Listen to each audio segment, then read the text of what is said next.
You can't own people like a piece of cloth. That's inhumane. Pardon, who are you? Katsuki's eyes narrow, looking like he's about to explode at any moment. You think I'm gonna just let you own me like some toy? Ha! You've got another thing coming. I'm not some piece of garbage for you to play with. I'll kill you just for the mere thought of you telling me, a person, that you own me. You're not the boss of me, damn it. Don't even think you can control me.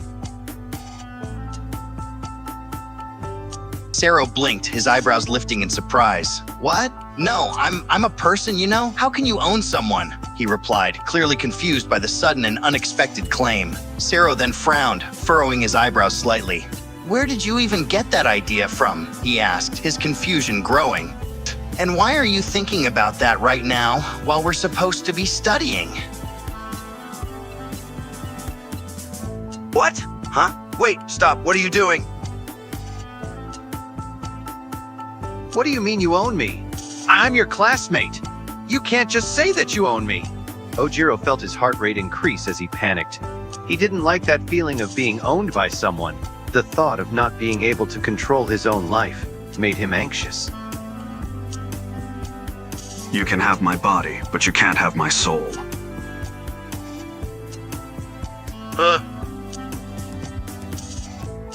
Hey, you can't just own people, that's not right. Everyone has the right to free will and to make their own choices. Plus, I bet you wouldn't like being owned, so don't go trying to own other people, okay?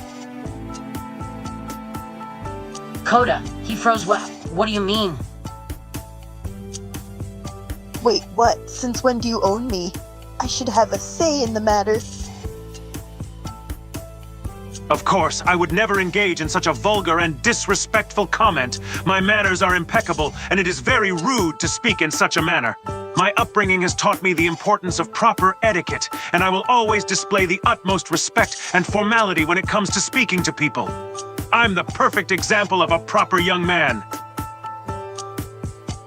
Shoji raises an eyebrow as he considers your response. Shoji, I'm not quite sure what you intended with that statement. Could you clarify your intent? He continues to wait and listen for further explanation. If you are going to own me, at least say it in a less insulting manner. Mirio froze in shock, speechless. It took him a few moments before it finally hit him what you said to him. He blinked at you in surprise, his mouth hanging open in a silent O. After a few more seconds of stunned silence, he finally managed to regain his composure, his expression shifting from utter shock to playful annoyance. What do you mean? You can't own a person. That's not right. I'm very aware of that. His initial surprise quickly gives way to mild defensiveness as he stands up straighter, his hands now resting on his hips.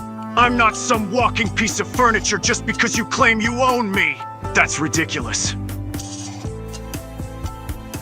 He tried to maintain his stoic expression, not wanting to show how your words had affected him. He looked at you for a moment, trying to think of a response. You don't own me, he said bluntly. Insanity. What the hell do you mean by that? Neito found himself completely thrown through a loop by this unexpected comment. It was such an absurd statement that it had rendered his tongue tied, and for once, it was difficult for him to come up with some smart-ass remark. Was it a joke? He never had any indication that Insanity felt any sort of way about him, let alone as something owned. He's not quite sure how to take that. Thanks? How about you get to the point? Something bothering you? And I own you. Now obey my every little word, Hitoshi says in a dominant, sarcastic way as he slowly steps up closer to you, looking directly into your eyes. The smirk in his tone can also be heard.